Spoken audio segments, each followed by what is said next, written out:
Nah, pengertian pertama yaitu makiyah. Makiyah adalah wahyu yang diturunkan oleh Allah SWT kepada Nabi Muhammad sebelum berhijrah ke Madinah. Sedangkan Madaniyah adalah wahyu yang diturunkan oleh Allah SWT kepada Nabi Muhammad SAW setelah berhijrah ke Madinah.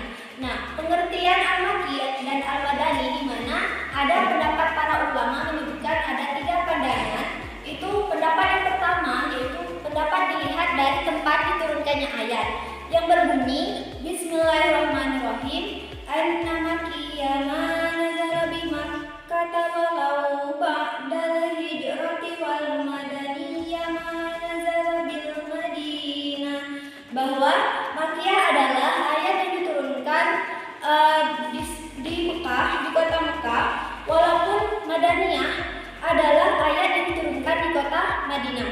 Nah, dari pengertian di atas disebutkan bahwa dapat kita simpulkan ayat yang diturunkan di pinggiran Mekah itu seperti misalnya Mina, Arafah, dan juga Hudaybiyah itu termasuk ke dalam konteks Makkiyah. Sedangkan Madaniyah ayat yang diturunkan di pinggiran Madinah itu seperti misalnya Badar dan juga Uhud itu termasuk ke dalam konteks Madani. Nah, pada pendapat pertama ini itu masih terdapat problematik dari berbagai para ulama karena tidak mencakupi keseluruhan dari ayat Al-Quran.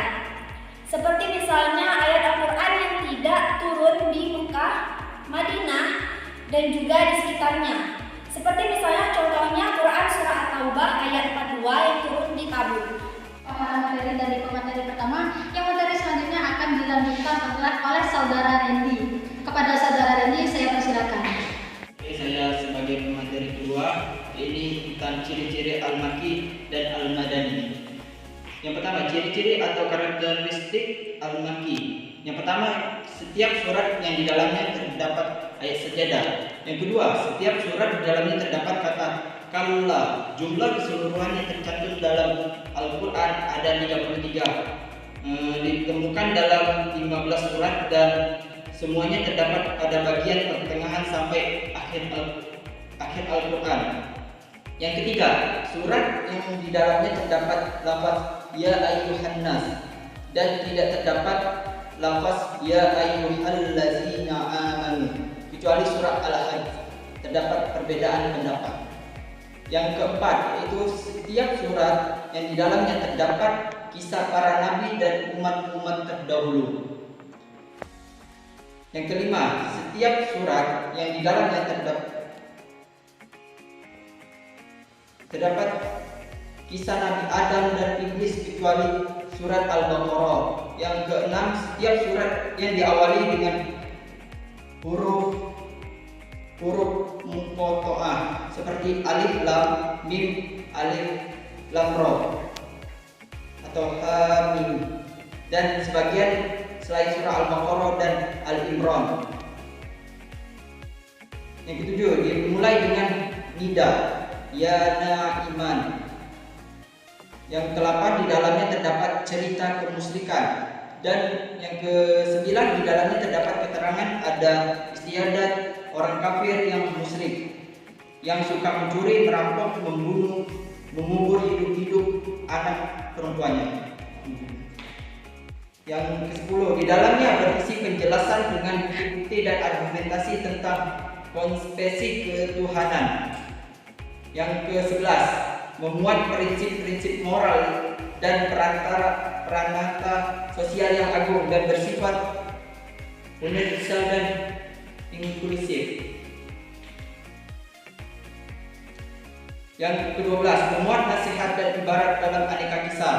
Yang ke-13, kebanyakan ayat dan suratnya pendek karena menggunakan bentuk ijaz.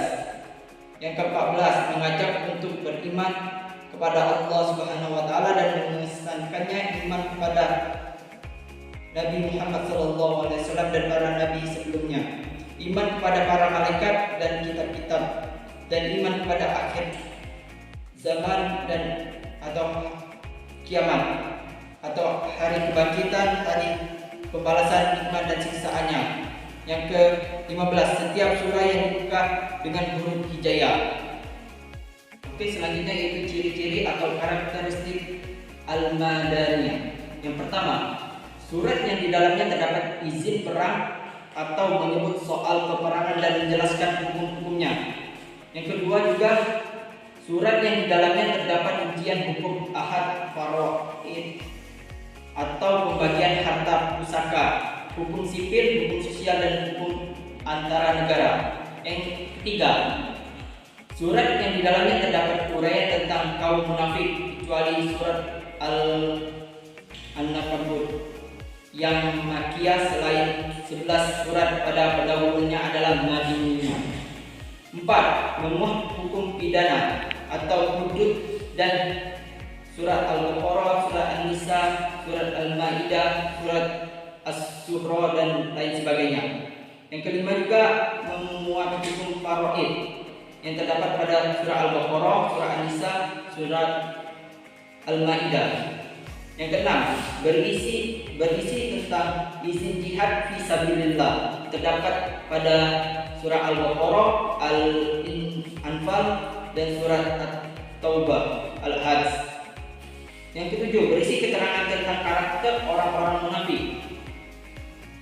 Yang ke-8, berisi hukum ibadah terdapat pada surat Al-Baqarah, surat Al-Imran, surah An-Nisa, surah Al-Maidah dan surah Anfal.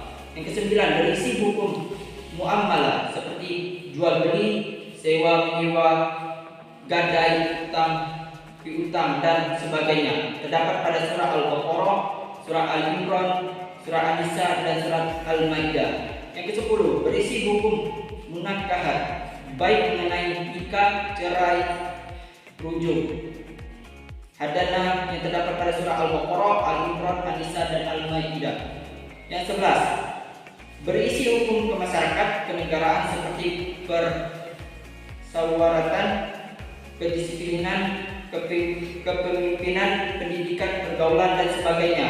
Yang ke-12, berisi dakwah kepada penduduk Yahudi dan Nasrani. Yang ke-13, berisi nida, ya ayyuhalladzina amanu. Yang ke-14, kebanyakan ayat dan suratnya panjang. Oke, sekian dari pemateri, saya serahkan kepada moderator. Nah, itulah tadi pemaparan materi dari pemateri kedua, yakni tentang ciri-ciri Al-Makki dan Al-Madani. Nah, pemateri selanjutnya kepada Saudari Artika, saya persilahkan. Baik, saya akan melanjutkan materi dari Saudara Reni. Di sini saya akan menyampaikan tentang karakteristik isi kandungan atau pembeda surah-surah Makkiyah dengan surah-surah Madaniyah. Yang pertama itu mengajak kepada tauhid dan beribadah kepada Allah semata, menetapkan hari kebangkitan dan hari pembalasan, menyebutkan tentang hari kiamat, neraka serta azabnya, surga serta nikmatnya, bantahan terhadap orang-orang musyrik. Yang kedua itu menetapkan asas atau landasan umum yang berkaitan dengan syariat dan akhlak-akhlak mulia, mengungkapkan kejahatan orang-orang musyrik di dalam pertumpahan darah, kebiasaan mereka dalam memakan harta anak yatim, dan kebiasaan-kebiasaan buruk mereka. Yang ketiga, menyebut kisah-kisah para nabi dan umat terdahulu sebagai teguran bagi mereka, umat Nabi Muhammad, sehingga mereka terhitung sebagai para pendusta, dan sebagai hiburan bagi Rasulullah sehingga ia bersabar atas kejahatan mereka. Yang keempat itu terdapat susunan kata yang pendek-pendek dan bersajak serta kuat dalam ungkapan namun mengena ke dalam hati, dan maknanya diperkuat oleh kata-kata sumpah. Dan selanjutnya itu adalah karakteristik isi kandungan atau pembeda surah-surah Madaniyah dengan surah-surah Makkiyah.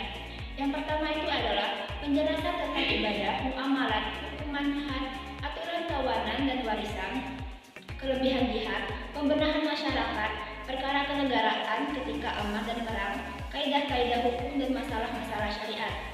Yang kedua itu adalah sanggahan terhadap ahli kitab, yakni Yahudi dan Nasrani, serta ajakan kepada mereka untuk masuk Islam, penjelasan tentang penyelewangan terhadap. Yang selanjutnya adalah karakteristik isi kandungan atau pembeda surat-surat Madaniyah dengan surat-surat Makkiyah. Yang pertama itu penjelasan tentang ibadah, muamalah, hukuman had atau tawaran dan warisan, kelebihan jihad, pembenahan masyarakat, perkara kenegaraan ketika aman dan perang, kaidah-kaidah hukum dan masalah-masalah syariat. Yang kedua itu adalah sanggahan terhadap ahli kitab, yakni Yahudi dan Nasrani, serta ajakan kepada mereka untuk masuk Islam.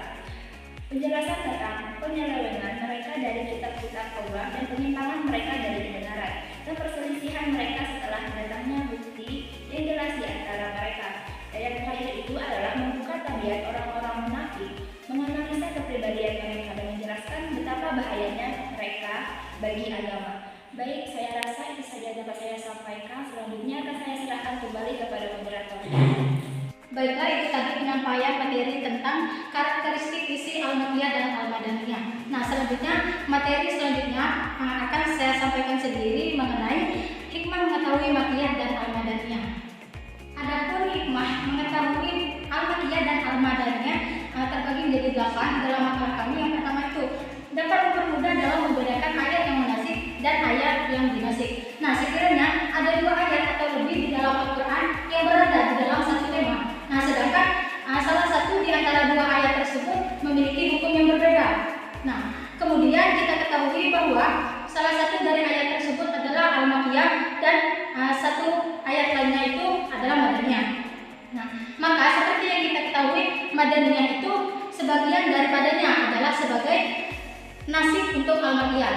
Nah, yang kedua, untuk mengetahui tarikh tasyri' dari suatu hukum dan tahapan-tahapannya. Nah, sehingga nanti akan muncul semangat keislaman dan keimanan yang kuat, karena Islam yang bijak itu dalam mendidik masyarakat dan individu-individunya. Yang ketiga itu untuk semakin menguatkan kepercayaan terhadap Al-Quran yang sampai kepada kita saat ini, yang terhindar dari perubahan dan penyelewengan. Yang keempat itu mengetahui sejarah hidup para nabi dari ayat-ayat Al-Quran. Sebab turun wahyu kepada Rasulullah SAW sejalan dengan sejarah dakwah dan segala yang peristiwa yang nyatanya, baik pada periode Mekah maupun dalam periode Madinah. Nah, selanjutnya hikmah lainnya membantu dalam memahami ayat dan menafsirkan Al-Quran. Yang keenam, untuk mengetahui ayat yang turun terlebih dahulu dan yang terakhir turunnya, sehingga dapat menentukan ayat masuk dan mansukh. Yang ketujuh, untuk mengetahui sejarah turunnya dan tahap suatu hukum dari satu situasi ke situasi yang lain. 8. Untuk mengukuhkan keautentikan Al-Quran dan untuk mengukuhkan sampainya Al-Quran kepada kita dengan selamat tanpa mengalami situasi yang lain, tanpa mengalami perubahan dan pemalsuan.